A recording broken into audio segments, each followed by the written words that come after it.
Welcome, ladies and gentlemen, to the SEA Wheels podcast, where it is currently AIDS season, and both Julian and I are not feeling 100%.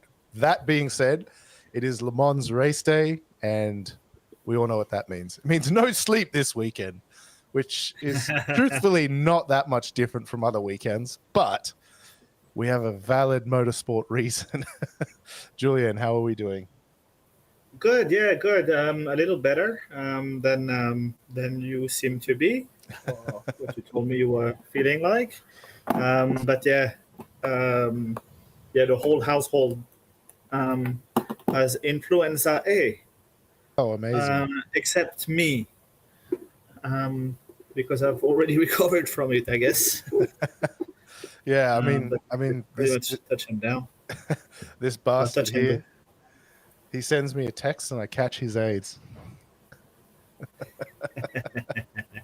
So where have you been? Where did you get this disease from? I believe I got it in Korea during a trade show, and yeah, brought it back with me. Although, yeah, timing wise, may have gotten it a little earlier, but a lot of traveling lately. Taiwan, Philippines, Korea, and on Friday this week, I'll be flying out to Paris for a week. Oh, amazing. What are you doing which is there? going to be a nightmare because that's when the elections are as well. And oh yeah, they called the election, didn't they? It seems to be, yeah. It seems to be a little bit, yeah. I mean, when you look who the parties that are ahead in that race. Well, let's not talk about politics too much, but yeah, in that race to the bottom anyway, because any alternative sucks at the moment. Yeah, so yeah, a little bit. But as you were saying, good news anyway. We have racing this weekend with the 24 hours of Le Mans, and I think two French guys took the pole. I mean, first and second place, right? It's Estre in first and Bourdais in second, right? That's it. Bourdais being like from Le Mans, like he was born next to the track, literally. Yeah, I mean, I thought it was pretty amazing. Okay, so maybe we'll start from the beginning. So people that watch us regularly, or one of you, typically we are talking about F1, but for me, Le Mans is very much the race of the year. Part of the Triple Crown. Between Indy 500, Monaco, and Le Mans 24 Hours. Hopefully, Alonso can win the Indy 500 one day, so he can actually get the Triple Crown. That being said, it's the race of the year for me, and this is the time of the year where Julian, of course, he's very excited. He's going to be going to France a week late, so unfortunately, you're missing it. Yeah. Hey, maybe we do it next year. Why not? Yeah, I mean, we need to, like we talked about this last week, that we need to coordinate our calendars a little better. Yeah. If not to attend the race, at least to watch one together. Yeah, absolutely. I think that'll be a very good idea. But one day we do definitely have to do Le Mans together. That's for sure. Yeah. I'm thinking, the most achievable one in the region of the world where we're staying is, well, you went to Singapore already, but I'd like, I mean, I'm a big fan of the old school tracks, so Suzuka is definitely one that I'd like to go to. Plus, it's in Japan, so it's going to be very well organized. It was really weird. Like when Suzuka came on, I went through this phase of like, what are the flights like? What's the accommodation like? What can we do while we're there? It was really, I don't know. I got really obsessed with wanting to go to Suzuka. So it sounds like a good idea. It's not a long flight for us either. So, I think that'll be probably one we'll have to do and pre-plan for. That being said, I think Le Mans still needs to be, high on the list of races we need to go to. But then that being said, is like, what's the experience? Do we want to do the camping experience? How do we want to do it? Because there's a lot of different ways. Well, we're not camping kind of guys, are we? No, definitely not. I mean, nothing against it, but nothing for it either. Yeah. Well, I mean, I know what's going to happen because we're going to go camping and then we're going to get robbed because it's France. Right. I mean, Yeah. again, there's going to be the election soon, so let's see who's going to get. Yeah. I think you're going to. So, Sorry, I meant that as a joke. Yeah. Well, you're going to be like, well, I'm not going to travel with any watches or maybe not even any cash or. Yeah. Yeah. But yeah, Yeah. I mean, Le Mans has been interesting. I mean, it's been one of those weeks, unfortunately, or years where I haven't been able to follow the lead up to it that strongly. But I mean, from quali and hyperpole, it's been very interesting. I mean, I suppose we can sort of start with, this is probably going to be one of the most intense 24 hours in Le Mans ever. Well, at least since like 2012, when it was like Audi, Porsche, and Toyota only. Oh, and Peugeot, but we had those really intense battles. But this year, I'm in the hypercar class, which is, for those that don't know, the Le Mans 24 Hours or even the World Endurance Series. They have 3 classes. So you've got the hypercar class, you've got LMP2, and you've also got the LMGT3, which is the first time they've changed from LMGTE cars, which are like GT3 cars on steroids, down to GT3 cars to make it more accessible. Because I mean, part of the WEC, the World Endurance Championships mantra is they want to make the cars, really a lot more affordable. In the similar vein to what F1 is doing with the cost cap with their cars. Saying what's the cost cap now? 150 million, something like that. What, in Formula One? Yeah. I think it's 120. Yeah, wow, okay. That's just not a lot of money considering they used to do 500 million at one stage. Right. So, very interesting. Sky was the limit at some stage. I'm just trying to find the provisional starting grid. I do have that for you. So I can share that with you. But before we go to the provisional starting grid, I just want to share something else with you. I'll share it on your screen for you. Yep. And then I'll get it up for the viewer. So this is the spotter's guide for the Le Mans 24-hour 2024. Yeah. And as I was saying, it is the biggest starting field ever, actually, for the top class. So, we used to have GT1 and Le Mans LMP1, so the prototypes. And now we have hypercar. And there's 2 kinds of hypercar. There's the spec chassis hypercar, where a few manufacturers have been selected, and then the manufacturer will buy the chassis and build their car over the top with free engine choice and whatnot, and hybrid system. And then you also have the complete custom car. So there's that. But that being said, we have the biggest hypercar field, so top class field in history. Why first is not on that list? Number 1. No, this is the spotter's guide. This isn't the okay. Sorry. Before we get to that, we'll cover who's actually racing this year. And even in all, let's ignore LMP2 because that's all like Oreca sort of spec chassis stuff. But even in GT3, it's such a huge class because we got new cars in this year too. But I mean, the interesting thing is, Cadillac have really committed to, Cadillac of all brands, right, have really committed to racing in World Endurance Championship. And you know what? They're doing really well. You got Earl Bamber, who was an ex-Porsche driver before Porsche pulled out the first time a few years ago. And in that meantime, he's joined Cadillac. And you know what? We'll get to the hyperpole results, but, Cadillac, they're doing well. They're doing really well. Of course, it wouldn't be Le Mans without Porsche. So, of course, we have Porsche. We have Porsche in 2 teams. The Porsche Penske team, which is, the factory-back team. We also have the Jota team with the gold Porsche sponsored by Singer in there as well. Toyota, who have been the kings for a long time. Penske, they have 3 cars. Yeah. They really went hard out this year. Yeah. You have Wow. Isota, which is a long-standing racing company, made chassis and cars and whatnot. But they've got their own LMP car. Here is the Hertz Team Jota car in the gold. So sponsored by Hertz and Singer. But, you know, for the first time at Le Mans since the early 90s when Mark Webber and Schumacher were at Le Mans, you have BMW back with their hypercar, which is really, really exciting. And it's a really good looking car.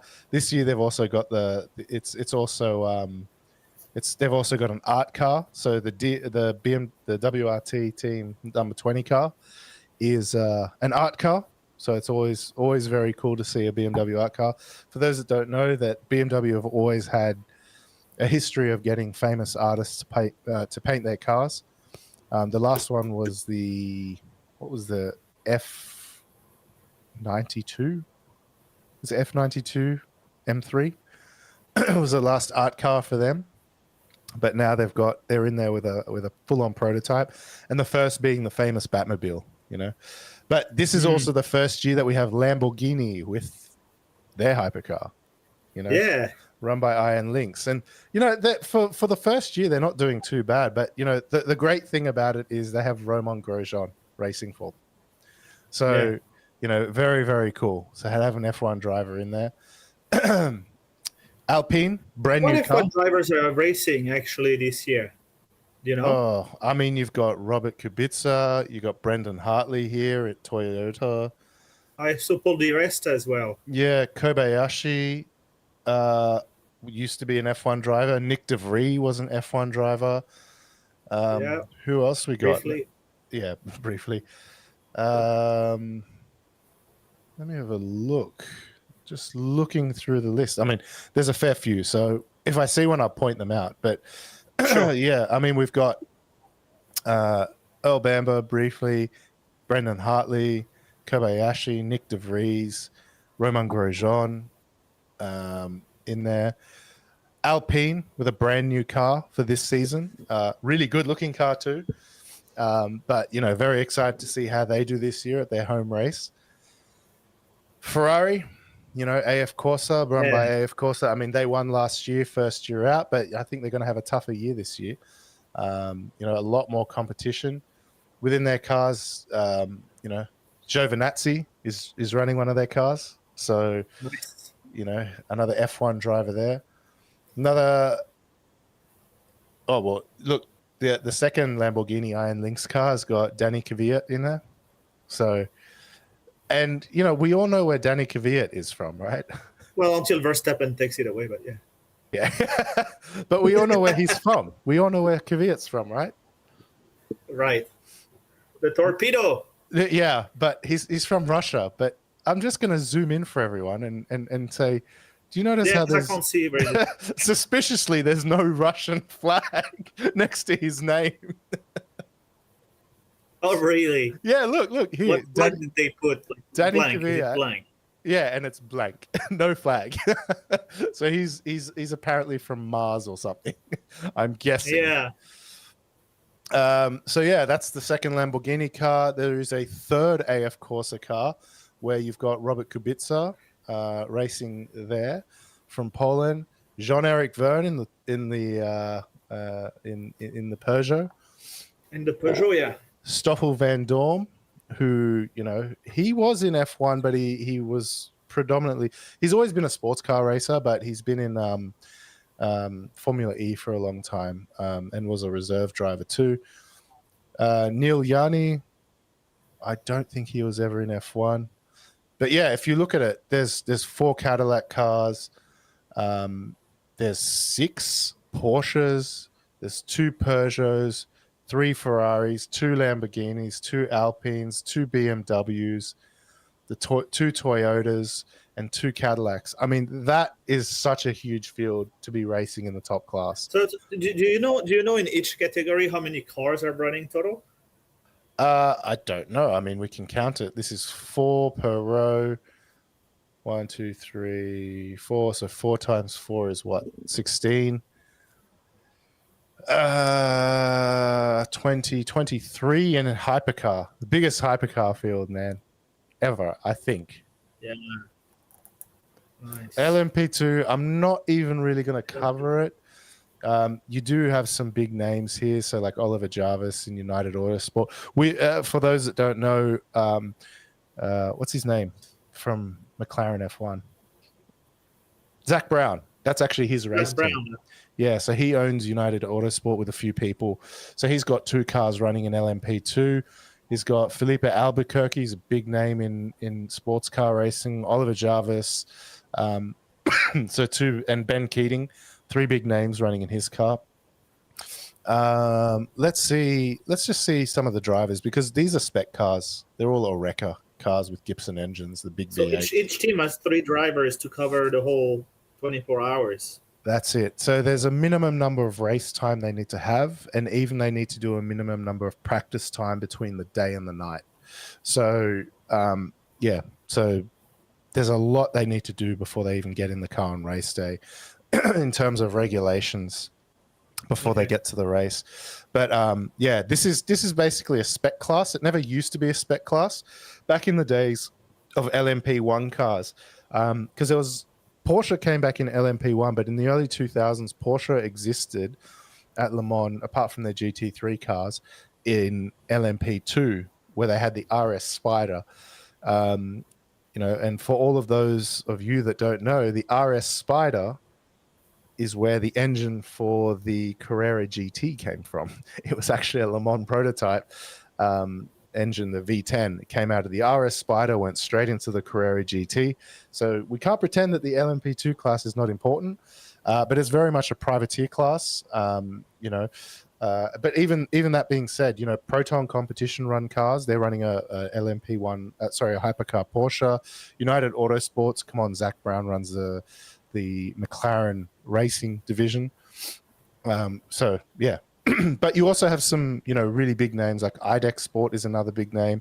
For a lot of those that don't know that, IDEC, Proton, Nielsen, Cool Racing, Euro Interpol, they're big names in sports car racing through Europe. They're running multiple different series. So while you might not know them, they are big race teams, and I think we're going to see some really, really, really big, some pretty amazing battles there. And of course, AF Corsa, who actually run the Ferrari factory team, have their own LMP2 car.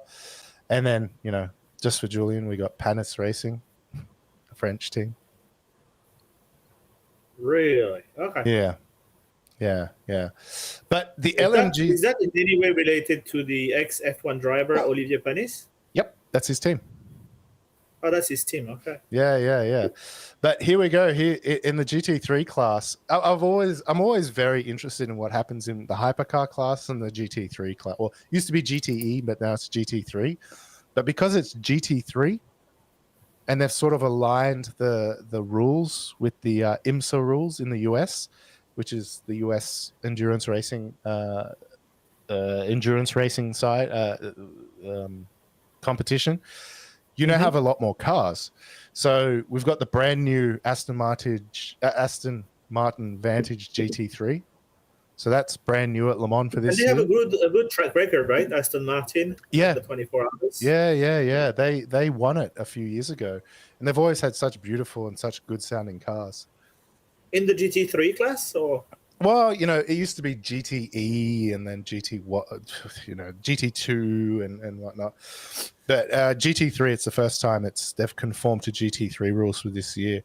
But because we've gone back to GT3 rules for the sports car class, we now have a lot more variety. So, we now have BMW back in GT3 at Le Mans.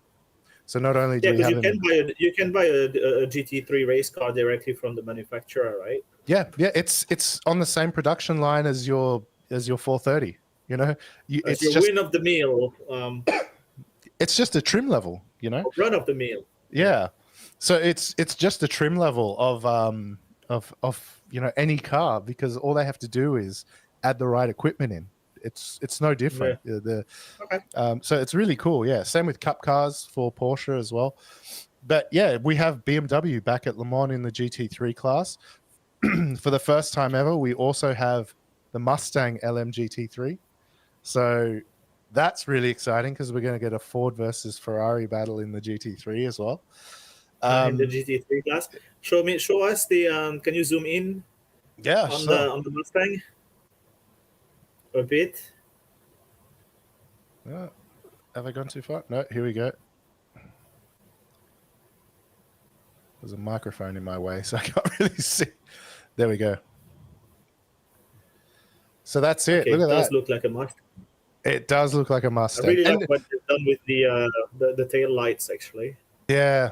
And you know what the funny thing is? Because have you seen that in the US, the GT3 is called GTD. So they've actually, which D stands for Daytona, right? But have you seen the Mustang GTD that you can buy? yeah, it's amazing. It is literally this car with road homologation. It's crazy. It's 350,000 US dollars, which means no one, well, we're not going to buy it, especially in Asia because of all the price hikes. But it is this car that you can just literally buy for the road. It's insane. It's absolutely insane. But it's really exciting to see. It's really exciting to see that the Fords are back in there, in in GT3, which is really cool.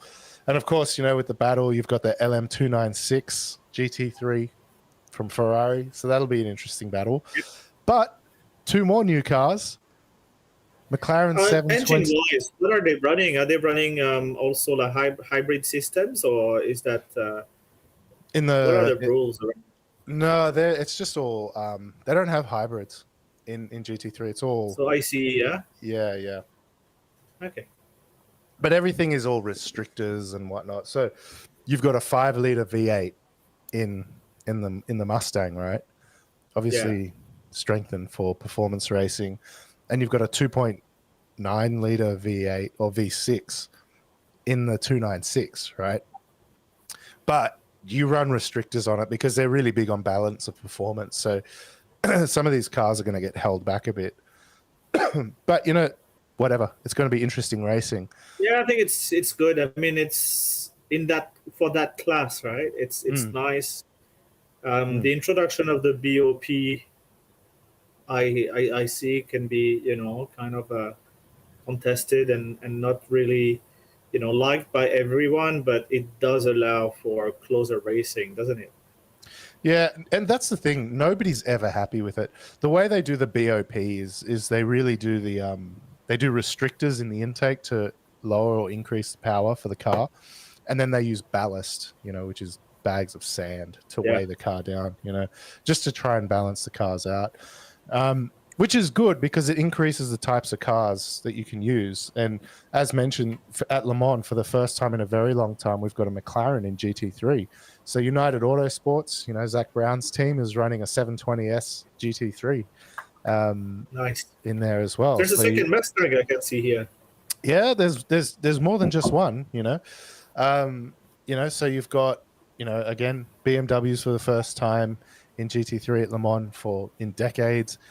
You've got McLarens for the first time in decades. You've got a Lamborghini Huracan in there for the first time first time ever, actually. I mean, I know they race in GT3, but because this is the first time at Le Mans for them, more. See, is that the M6 for BMW still, like the? No, it's the M4. They use the M4. The M4. Yeah. So this one here, WRT, who are running a couple of cars, big race team. They are running the M4. This is the one with the Indonesian driver, Sean Galel, in it. So that'll be very interesting. He's been in WRT for a long time. He actually won the LMP2 class a few years ago, but he's in GT3 at the moment. So that's very cool. Very cool to see, so many different cars.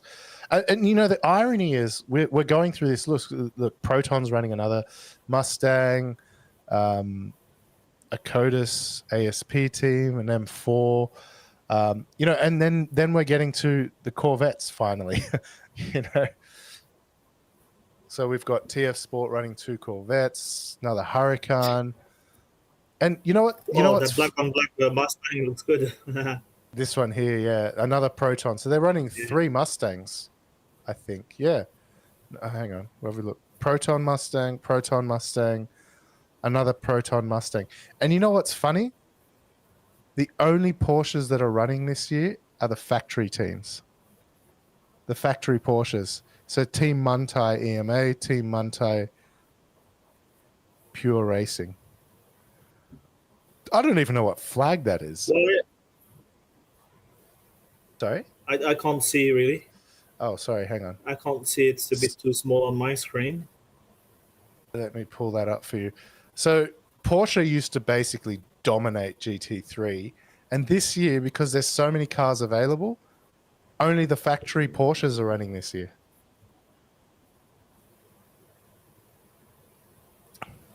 So only 2 Porsches Wow. in the whole GT3 class. It's wild. Yeah, that's rare. That's really rare. So, it's going to be very interesting. Very nice. It's so great to see so many different cars. Oh, and by the way, I didn't mention. You're probably going to find this funny, but what's that? What's that? What? There's a Mustang on the right Yeah, and a Lexus on the left. Alexis. First time at Le Mans, Alexis. They wanted to get the luxury on. Yeah. Well, I mean that's crazy. It like as I said, the field is just huge. So yeah, I'm seriously excited for the GT3 class because that battle is always great. I've always enjoyed seeing how Aston Martins do. I've always enjoyed seeing how the Corvettes do. But now you've got so many different cars thrown in the mix here. So you've got, like the BMWs, the Mustangs, the McLarens, the Lamborghinis, a Lexus of all cars, So it's gonna be epic. Like as far as variety goes, it's huge. So I guess what we could do now is talk a little bit about the 2 qualifying sessions. Yeah. So explain to us how that works. Yeah, because there's 2 qualifyings on 2 different days. It's not like you have Q1, 2, and 3. Yeah. So Le Mans is for those that don't know, that Le Mans is like a 2-week thing. There's a big part of Le Mans which is the scrutineering, where the cars have to arrive and drive through Le Mans. So everyone knows what scrutineering is. It's where you get your car checked to make sure it's compliant to race. But fundamentally, what scrutineering, what they have to do is they have to drive through the town. It's a free event. People can go watch the cars. They just go a bit crazy through the town doing burnouts and whatnot. They get scrutineering, and then they've got practice and this and that and the other. But for qualifying, there's 2 lots of qualifying. They basically send how many cars is there this year? It's 62 cars. 62 cars in 3 classes. They send them all out and go set the fastest lap. which is wild, right? To think that, because you got traffic differences in speed and people on in laps and out laps, and it's just nuts. But then after that session, you have Hyperpole, which is the top 8 from every class. They go out for an hour and try and see who wins. And the interesting thing about the difference between qualifying and Hyperpole was the fact that they were so unrelated to each other. Like whoever came first in qualifying didn't even relate to who came first in Hyperpole. It's such a different strategy to what we see in series like F1, So what I will do for you, Julian, I'm going to, and it's going to be really hard to see because I don't know how to make it any bigger than what I've got here. But I don't know. Is this easy for you to see? Can you see anything? On my small screen right now, no. Currently, can't see. Yeah, I don't know how much anybody's going to be able to see, but this is more or less for everyone to see what I'm looking at. So, in the qualifying, the overall qualifying, let me see if I can make this bigger. Ah, there we go. This is helping. Is this helping you? Yeah, much better. Yeah. So I'm really only going to be looking at the hypercar because that's where we look at who's going to be who's going to be leading. And it was a real shock, because I was expecting, it's going to be Ferrari, Toyota, Porsche. And then what we ended up getting was BMW leading quali, Cadillac second, and Ferrari third. And I was like, what? I mean, Julian messaged me after qualifying and I had a look at it. We were saying, what happened in qualifying? We looked and I went, what the hell? BMW came first? Yeah. Which was ironic because they didn't set a time in Hyperpole. So they're starting in 8th. They had massive problems during Hyperpole, unfortunately. But it really gives you a good indication because, I mean, if you look at the BMW is quick, but if you look at the is there a way I can scroll across? If you look at I'm going to turn expert mode off. Look at the gap between first and third in a 5. How long is the track? Is it 7 kilometers or 8 kilometers the track? 13. Oh yeah, 13 kilometers. 13 and a half. Like, yeah, something like that. 13.6 kilometers, I think it is. Yeah. Let me check. You look at it, and the difference between first and third over 13 kilometers is 0.2. Insane. You gotta think it. How pinned are these people across and again, the whole I think, it's 13.626, 8.4 miles. It's a long track It is a long track between racetrack and public road. So I mean, it's just nuts. But I mean, if you look at so we'll just have a look at hypercar and GT3. Yeah. But we have a look and we had BMW leading the charts, Cadillac Racing, car number 3 in second, Ferrari, in front of Toyota, the Alpine in 5th, which was really cool to see as this is their first outing at Le Mans with the new car. Another Cadillac, a Ferrari, Porsche Penske, Hertz Team Toyota, Porsche, Alpine, Porsche, Toyota, AF Corsa, Lamborghini in 14th, another Porsche in 15th, the Peugeots in 16th, the second BMW, the art car, in 17th, another Porsche, another Cadillac, another Porsche, the Peugeot. You look at, the Lamborghini's down in 22nd. I look at this and go, the difference between first and 19th over 13.6 kilometers was 3 seconds. Yeah, it's just... we can look at it and say, oh my God, look how far down they are. But even what's up to the top 8, the difference between the top 8 is 0.5. It's 0.5 between first and 8th, which is top 8 going to Hyperpole. So I just look at that and go, that's wild. How? So again, say what you want, that BOP really is helping with getting those close. So what is the top time per class? Well, the fastest time? To know. So fastest time. This year or what? Yeah, this year. Well, I mean, right now I'm only looking at quali, not Hyperpole. So let's have a quick look at GT3. Right. I'll have a quick look at GT3, what happened there. So we had the Mustang first. So it's about 30 seconds behind. Yeah. So 3:55 in GT3 and 3:24. Yeah, 30 seconds difference between GT3 and LMP1. It's huge. And LMP2. And let's have a look. LMP2, their best time was 3:32. So it's about 10 seconds, 12 seconds. Yeah. Yeah, 15 seconds behind.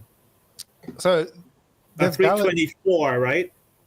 Is 3:24. So Oh no, 8 seconds. 8 seconds. Yeah.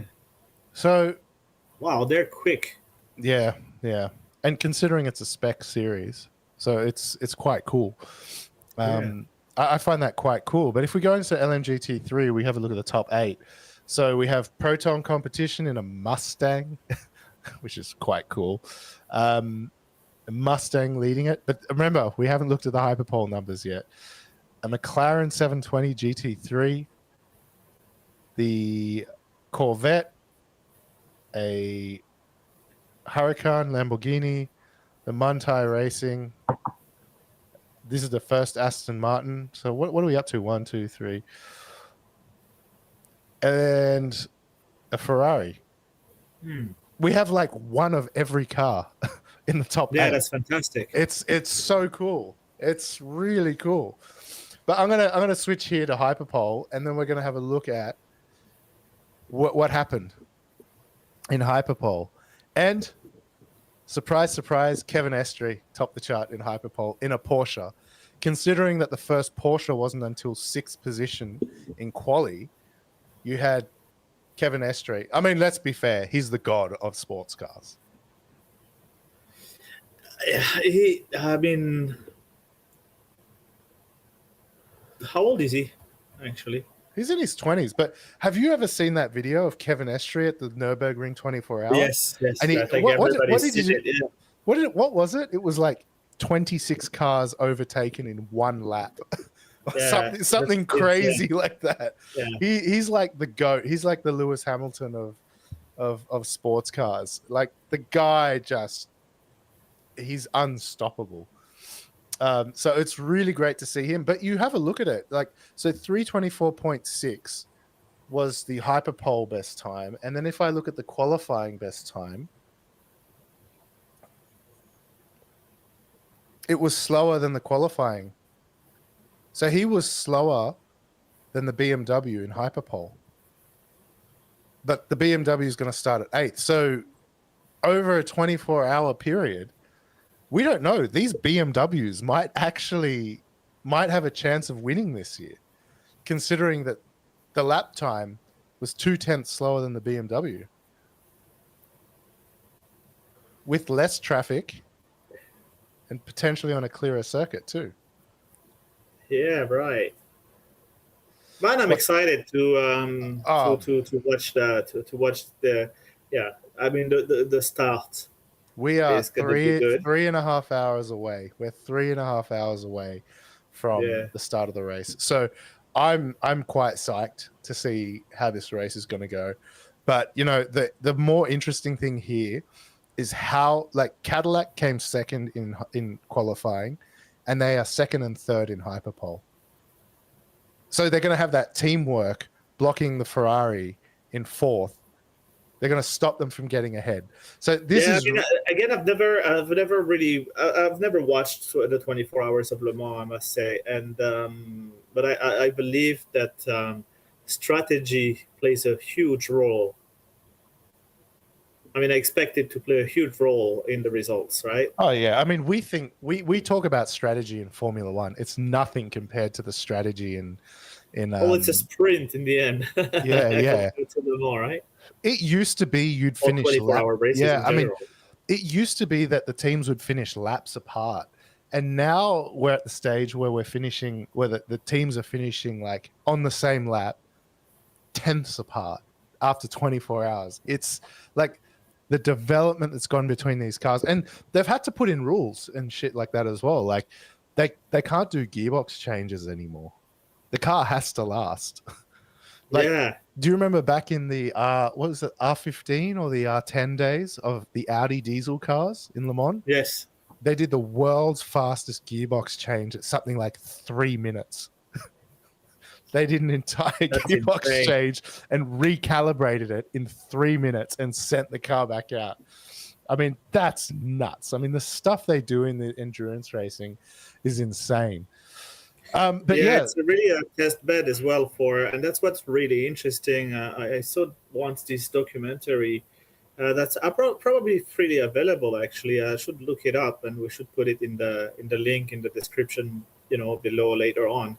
And absolutely interesting documentary on the history of Le Mans and all the technologies that he has, brought up. At the end of the day, when you compare to Formula One, not a lot of technologies actually makes it through to the everyday car. But the Yeah, point of the 24 hours of Le Mans initially was exactly this. It yeah, was to test out technology. I mean, turbos, for example, were tested in Le Mans very early on, yeah. I way don't. before way I, I, before I don't know Formula One. that was the point of the 24 hours, Lemon. I think it was No, people. I think it was people like you and me got drunk in a pub and says, "I bet you I could race you for 24 hours." And here we are, 100 years later, and we're still doing it. but the windscreen wiper also comes from the 24 hours of Le Mans. Yeah, I mean, ABS comes from there as well. yeah.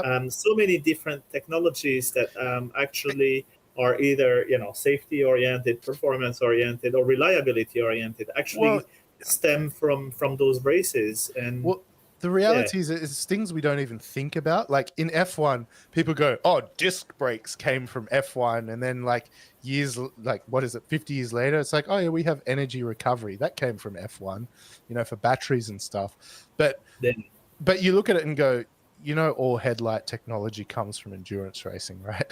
yeah. It's like every iteration of headlight technology has come out of endurance racing. So it's kind of like, it's not the same. They're totally different, you know.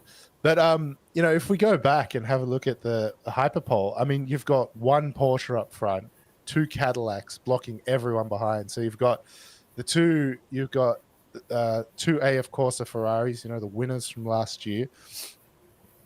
They're in fourth and fifth. You've got an Alpine in sixth, which is really cool to see. Another Porsche, Yeah. and then the BMW starting in 15th there.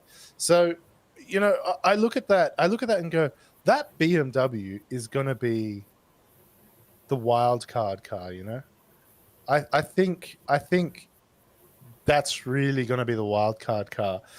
And then, of course, you've got like some LMP2 cars that have actually split the teams, because there's some cars, if I go all the way to the bottom, that are starting at the back of the pack. Oh, wait, this is Hyperpole. But But that's because the BMW didn't, and one of the Porsches, we're still looking at Hyperpole, didn't actually finish. So yeah. Actually, that's a question I have, because if you look at the last of the hypercars and the yeah. first of the LMP2 cars, do they start in different groups, or could the LMP2, in theory, the first one qualify faster and then ahead of a hypercar? Well, I actually don't know what the starting grid's going to be, because that's the issue, because the difference in speed is dangerous at Le Mans, because Right. it's not like F1. It's not a standing start. It's a rolling start. So what ends up happening is they roll, but I think they roll in groups. Okay. But I'm not entirely sure, because the problem is, like, if you've got and I'm sorry, I've just completely forgotten what the rules are. My head says no. I think there's LMP2 cars in amongst the hypercars, but the issue there is, the hypercars have got hybrid, so they just stick on the hybrid and they go. And but Yeah. the LMP2 cars are all ICE, so they're just going to be stuck in there, and I think it causes an accident. So I think what they do is they put it into classes to make sure that there's There's no. no such big gap in performance around the track. Yeah. Okay. That Yeah, makes yeah, that yeah. would make sense. But again, yeah, I guess I'll discover this a little later. I'll look it up before. Yeah. But hang on, let me see if I can adjust this to the race. I'll make this a bit bigger for our viewer. It makes me want to play Gran Turismo now. Yeah, I kind of want to. So let's have a look at what the starting grid is actually going to be. So that's race, all categories. I don't understand why. Oh, I think. Oh, that's right. One of the Cadillacs have to be rebuilt. So one of the Cadillacs that came in second or third. it actually crashed on its next outlap, and they had damn they're it. rebuilding a brand new car, so it's starting from the back. But the starting grid looks like this. So you got a Porsche Driver is Cadillac. okay. Yeah, but they're building a brand new car. Like, and they got special permission to go to there's an airport near Lemans. So they're shutting the airport so they can rebuild the car and shake down the car there. Nice. I'm just like, that is so cool. I mean, how badass is that? That is so badass. But we're talking about Cadillac and their performance, and I really hope that they do well in Le Mans because of their application together with what's his name in Formula One that was rejected, right? Yeah, for what was it called? Not Franchitti. It just escapes me now. Yeah, it escapes me. But you know who I mean, right? And yeah. But yeah, so the starting grid is Porsche, Cadillac, Ferrari, Alpine, BMW. So they're up to 6 now. Another Cadillac, Porsche, Alpine, Porsche. Geez, the Toyotas are nowhere. Starting in 11th. Kubica starting in 12th. Lamborghini in 13th. First Peugeot appears in 15th with a completely revised aero package now. They now have a rear wing because they said, we don't need a rear wing. And now they have a rear wing because they need it. The art car BMW, another Cadillac, Porsche, Peugeot in 20th, a Lamborghini. Oh my God, there's so many cars. It's separated by class, it looks like. So then you in 24th position, then you get the first of the of the following class. Yeah, that's it. Let me just double check that. Yeah, looks like it. Yeah, looks like they're separating it by class. And look at that in GT3. 720S starting in first. Porsche in third. 911 GT3 and the 296 GT3 Ferrari in third for GT3. And then the first Mustang in fourth. That's going to be a battle to watch. It's start is going to be mental. Look at this. The first 1, 2, 3, 4, 5 cars, all different manufacturers. So it's McLaren, Porsche, Ferrari, Ford, and Aston Martin. It's just wild. It's wild. I'm so excited. And look at that. The Lamborghinis are competitive, and the BMWs are kind of nowhere, surprisingly. Yeah, I'm quite surprised by that because they got a lot of experience in GT3 racing. Hang on, that's the Lexus. Looks like the Lexus is outpacing the BMWs here. This is wild. I don't know what more to say. I'm just really excited for the race. I can't wait for it to start.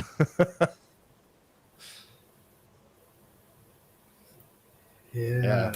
It's.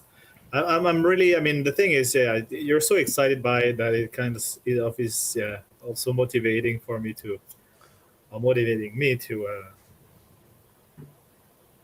watch it. With. Well, is Alex is your son doing anything tonight? Maybe you can just show him this is what we do in France. You'd think, yeah. No, I don't think he's. What's up with that amplifier? Just give me a second. Yeah, no worries. Well, I don't have a BRB screen, so everyone's just going to have to sit there and wait for Julian to come back.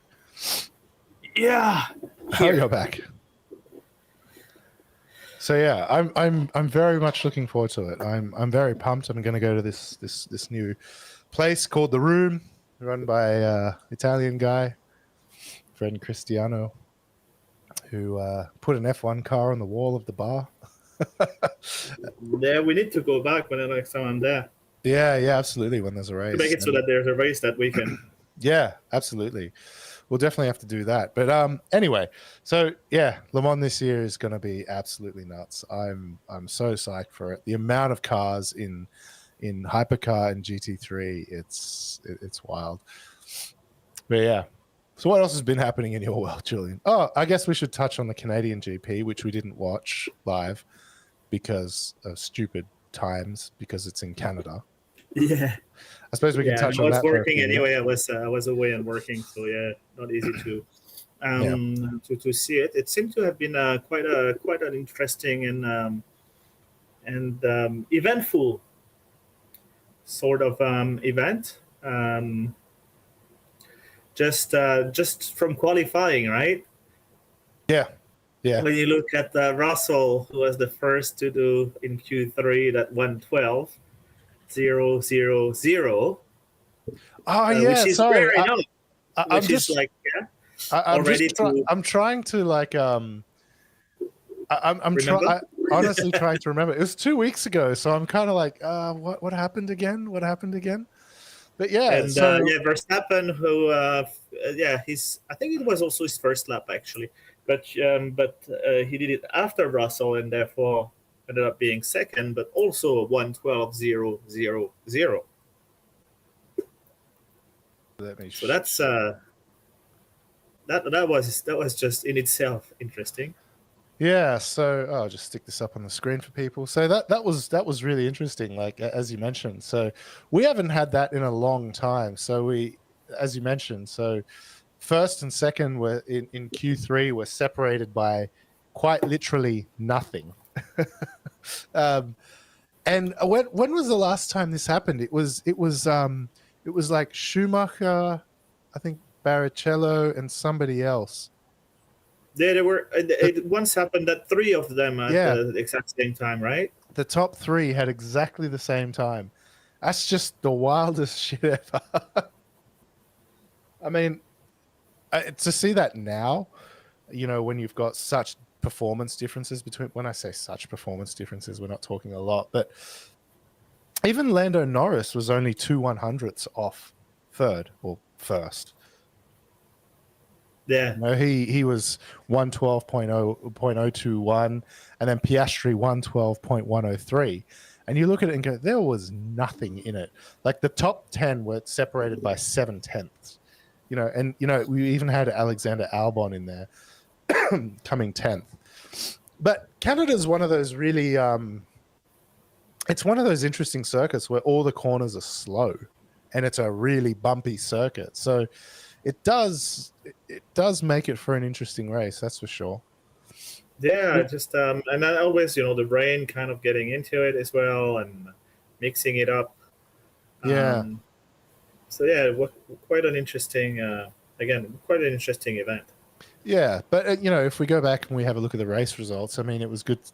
Max. I was actually wondering. I'm like, are the Red Bulls dying or something, or they've just stopped developing, or what? But it was really really cool to see Lando Norris, trying to fight to follow Max into the lead.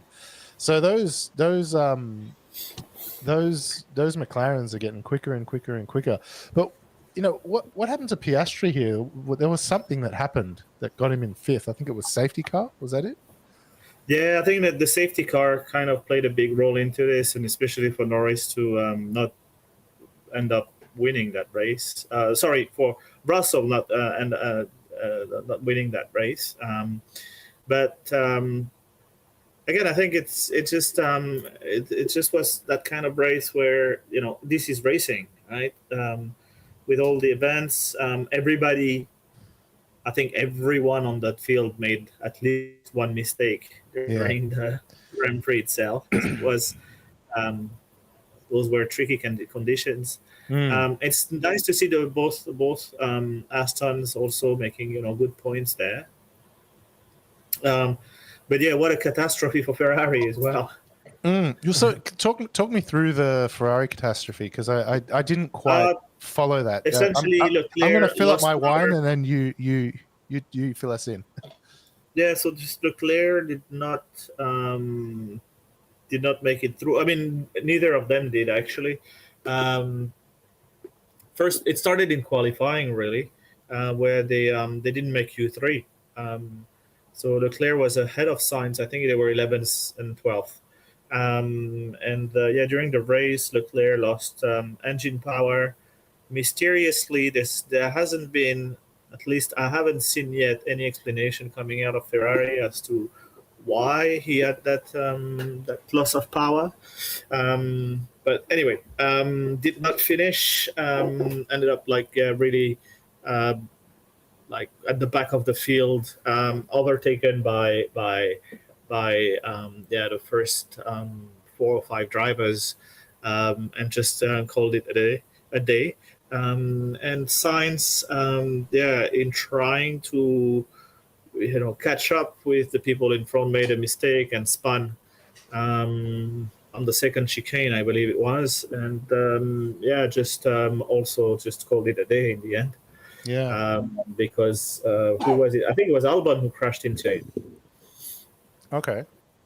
So yeah, while he spun, Sainz took out Albon at that time. So yeah, a weekend to forget for Ferrari, especially after the high of Monaco, to end up DNF for both cars. Yeah, that sucks a little bit. Another one who was really probably yeah, kind of gutted was Sergio Perez. Yeah, what happened there? I missed that entirely. What happened to? Well, he spun. He Okay. spun and crashed the back of the car, and destroyed the wing. I think actually he may get a penalty also, a grid penalty for Spain, because I think the next one is Barcelona, right? The upcoming. And he may get a grid penalty because he still went back to the pits with a broken rear wing. Yeah. So yeah, I think he's under scrutiny there. Yeah. Yeah. For this, yeah. The one thing that's very interesting is Daniel Ricciardo came in 8th after the Aston Martins, and who said it? Was it Jacques Villeneuve? No, Jacques. Oh yeah, Jacques Villeneuve. Yeah. Oh my God! What a savage! What an absolute savage! That was savage. In my view, some of it, yeah, justified. Some of it not. Yeah. But basically, what he said is that Ricardo is overrated, because at the end of the day, he did beat Verstappen, but that was when Verstappen was still a rookie, essentially. He who else did he beat? But then yeah, he was Vettel, but Vettel was burnt out, so it was at the end of the career. So basically, any fit that Ricardo had, it's basically he was Jacques Villeneuve was destroying him for it, and saying he should be out. And honestly, I think he must be. I mean, notwithstanding those critics, but really, he must be in a tough position right now because I mean, Canada was a good result for him. Yeah. He finished 5th, right? 8th. 8th. No, he qualified 5th. Sorry. Yeah. And again, it was a tricky race, so yeah, well done. But yeah, a lot of people are just wondering whether he has a career. He has to really perform well on the second half of this season to actually keep his seat. Yeah, Especially I think Tsunoda is already confirmed for the team next year. Yeah, I mean, I think it's super important. I mean, he is. Yeah, I don't know what much more to say about Ricciardo. I mean, like I think what Jacques said was right. I mean, his personality is what's been keeping him in the sport. And as much as it pains me to say that, I mean, he's bankable, yeah. Yeah, for a team, he is, and it's kind of like Sergio Perez. His contract got extended for another 2 years, right?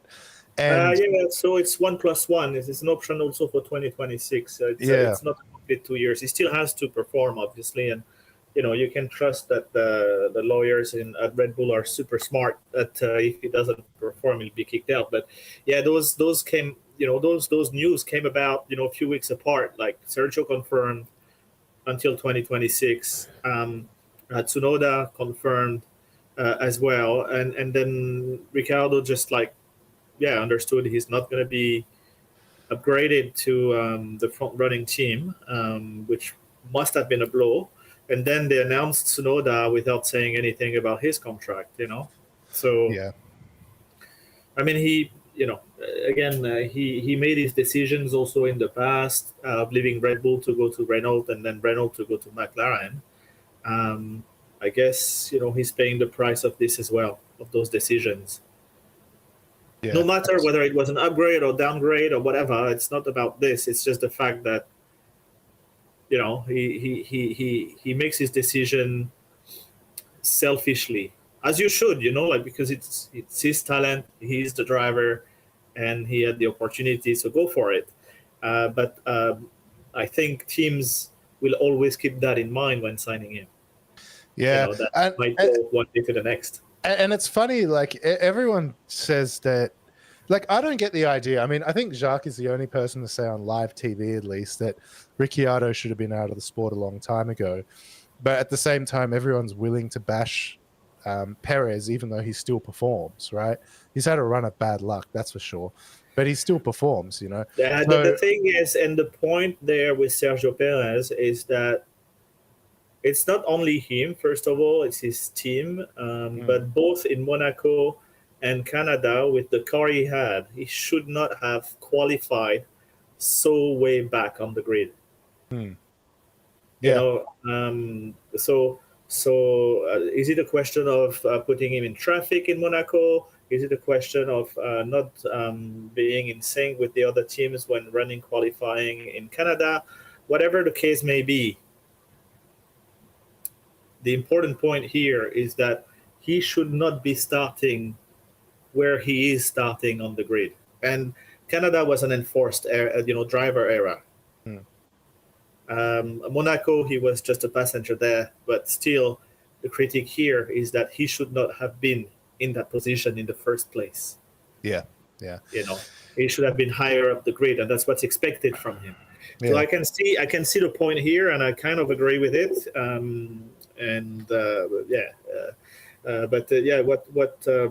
What has been also repeated in the press is the fact that he's been signed for Red Bull, even though Red Bull probably doesn't need, or is not begging for the money, but he brings about a lot of sponsor money as well.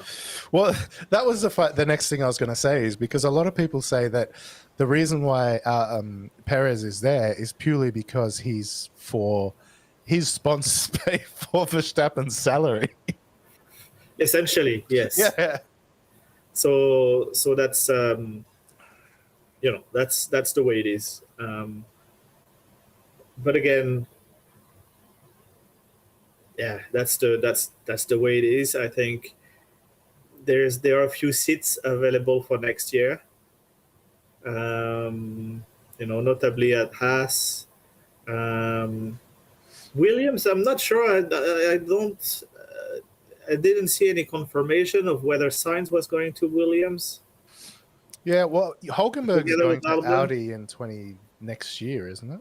Well, yeah, he's going to Stake first, yeah. Yeah. So that'll be interesting. But it'll be interesting to see what happens to Sainz, because he's going to be running out of seats pretty soon. So it's a possibility he may take a year off, or he does go to Stake, or even goes to Williams, because, I mean, I don't see how much longer they can keep Logan Sargent for. Well, yeah, he proved again that, there needs to be a change of driver there, definitely, to be there with Albon. Because the thing is, Williams can score points, so you need two experienced drivers to be able to make that happen. Yeah, I mean, Magnussen, I don't think. It's going to be tough. So let's see. At the second seat at Mercedes, Toto Wolff seems, adamant that it's going to be that boy wonder. What's his name again? Bremen or Behrman or whatever his name is. Berman, yeah. Yeah. Oh, wasn't Berman the Ferrari guy? Yeah, he is. But We're going to. isn't that who he's talking about? No, he's talking about another one, I think. Oh, okay. Regardless, yeah. So it's going to be another silly second half of the year for the driver. Allocations in each team. I think there's going to be a few surprises. And then we've got Adrian Newey also going to Ferrari. That seems to be confirmed as well. Yeah, I saw something about that, and I wasn't sure if that was true or not. Yeah, apparently it's a 15 million euro contract. I mean, Ferrari's going to be pretty unstoppable if that's the case. Yes and no, because I mean, yeah, definitely. I mean, he's brilliant, and when you see his track record and history, it's just unbelievable what he's been able to develop, right? But I don't think it's going to slow down Red Bull that much, because I don't think he was as operational in the last. When was it that they started development of the Valkyrie, of already Newey saying that he doesn't want to do F1, wants to take a break, still stayed, but wanted to be more involved with, road cars and things like this. And, I mean, that was like 5 or 6 years ago. That yeah, something like this, right? I don't know why I remember 2017, but whatever the case may be, it's been a few years already that he's been kind of sharing this feeling that Formula One itself was not enough. So the people at Red Bull in Formula One are super smart, right? So I don't think that they would have continued to organize everything around him only. So I think they have a super strong team of designers there. I mean, that's what I believe. So I don't think it's going to slow down Red Bull that much.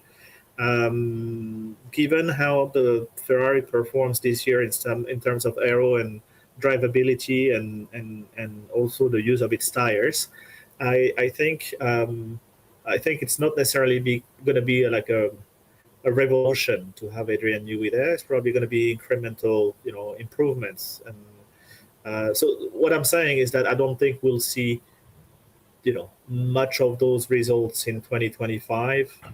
No, he's going to have a lot of influence, obviously, on the development of 2026. And you've seen the new car, right? I mean, the spec car. Yeah, it's smaller, which is quite cool. I'm happy to see, because right now the current cars are bigger than a Range Rover. So I think it's going to be quite interesting to see what these new smaller cars are like. There's going to be so many teething problems with the new power plants and everything. So I think it's X mode and Z mode and it's just going to be. I'm gonna think about it later because it gives me a headache at the moment. No, but I think it's fun because it's giving it's always fun to give engineers new directions like this, or just that set of rules and see what they come up with. It's always very exciting, I think. So absolutely. Let's see from there. Absolutely. So I mean, what do we got coming up? We've got Spain coming up. Let me just share my screen for you. Yes, Barcelona, right? So we have Spain coming up. What's the date? 21st to the 23rd of June. So we got a bit of a break now. Do we? No, we don't. That's next week. The break is this week. So I'll be in Paris. I need to find a place to watch it. I think you're going to find many places to be able to watch that. If nothing, a hotel, the hotel you're staying. Where are you going to be staying? In the most expensive hotel in Paris, or what?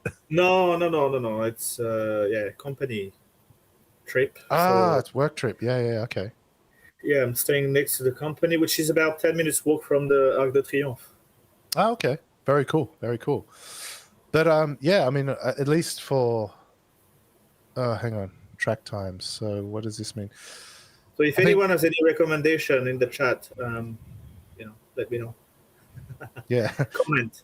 Definitely. Let's see what happens. To watch. But it looks like it's going to be good for you. It's a Sunday 3 p.m. for you. very cruisy day. You can sit there with a rosé and Yeah, exactly. just have a good afternoon with Alex watching the F1 because I know he's normally in bed by the time. No, I'm going there by myself. Yeah. Ah, your family's coming Well, yeah. a week later, right? No. I canceled my holiday plans as well because I was going to be Okay. otherwise too long away from the region. So Yeah, okay. we'll probably go back to and travel to France. Well, actually, maybe let's see, either October or December. Yeah. Well, you know what the cool thing is? I will be in Thailand for our favorite race. For Spa? Yep. I'm going to be there on that weekend for Spa. This is absolutely fantastic. So we are going to watch Spa together. I will be in Thailand. I'll book a hotel and kick my family out so we can do something at home. Sounds good because I'm really like this was a perfect stroke of luck. You know, we're 30 days away or 34 days away from it, but I'll be there that whole week. And yeah, it's. But you're showing Hungary right now. Oh, hang on. Oh, whoops! Spa is the following week. Yes. Maybe I just come back the next week. Well, so at least Hungary that we're going to be watching together. Yeah, we are watching Hungary. Sorry, my brain has left me. I forgot to tell. I don't know if I've mentioned it, but I've got AIDS from your text message that gave me AIDS. All right. I think what we'll do is we'll leave it there. Thanks everybody for watching. Appreciate you watching it live or watching it not live. But yeah, everybody watch Le Mans tonight. It's going to be quite the race. Yeah, I can't wait. Cheers. Thanks, Bye, everyone. Bye.